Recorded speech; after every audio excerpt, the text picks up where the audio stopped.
As you know, we had characterized the event as a criminal act perpetrated by Iranian hands.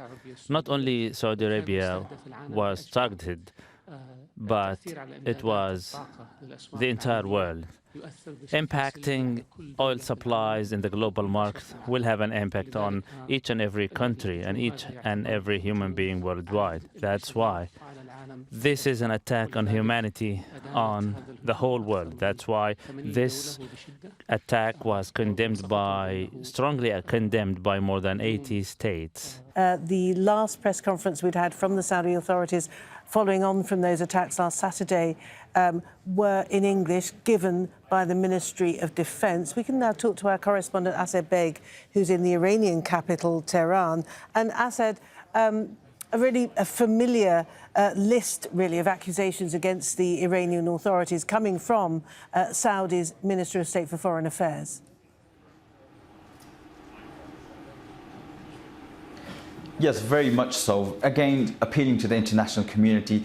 Like you said, interestingly, this time in Arabic and not in English, but they were addressing and taking questions from the international media. So again, they're accusing Iran of supporting terrorism, having an unjust, attack on humanity, terrorist aggression, unjustified attack. And these are just some of the words that he has used today. But the Iranians will be looking on, and they'll be confident because so far the Saudi Arabia has been unable to state the origin and source of those missiles and drones. And now I know that they're saying that the investigation is ongoing and they will release those findings, but they're unable to say definitively whether that is Iran or not. But also the timing of this briefing. It comes before the United Nations General Assembly, where countries are talking to Iran, especially France and European countries are leading negotiations in trying to de-escalate tensions between the United States and Iran. But he also took aim at them. He said that we've told countries that if you offer Iran alternatives in terms of payments to circumvent those United States sanctions, then you are only encouraging them to support terrorism and fund terrorism. So very much so, he's singing from the same hymn book as the United States. From this briefing, you can tell that the Saudi Arabia support the sanctions, that they want more sanctions. But he didn't go as far as to say that they want military action, not yet. But they're trying to get international support, garner international opposition to Iran, but yet the Iranians will be looking on, and they know, they're confident, that's the Iranians are confident that they were not behind this attack. All right. Adel Baig in Tehran, thank you for that. Let's go to our correspondent in Washington now, John Hendren.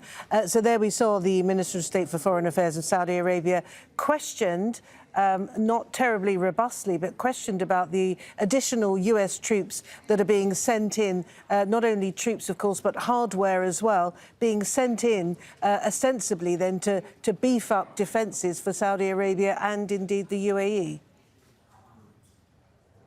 That's right. Both countries are talking about having a defensive position, the U.S. and Saudi Arabia. You heard Adel al-Jubeir there just talking about how the Saudis were maintaining restraint until the end of that investigation. But he held out the option of possible military action, although he didn't specifically make that threat.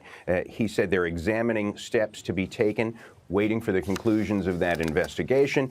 And he said he cannot speculate on what action will be taken. But he also said this was an attack on the whole world because it attacked the world's oil supply. And he said that the U.S. has a responsibility to act. So while the U.S. and the Saudis are now both speaking from the same page, there is still the opportunity for them to have a disagreement in the future on that. But right now, what we're seeing is the U.S. putting in really the minimum number of troops and equipment that one would expect from the great array of options the Pentagon could have chosen from. And now Saudi Arabia also is saying it is taking a defensive position, holding back for now, but we don't know what's going to happen at the end of that investigation. If they, in fact, conclude that those attacks did originate from Iran or there was significant Iranian input into that, he's left the opportunity open for a further military action at some point in the future. Right now, what we have is defense. John Hendren, live in Washington. Thank you.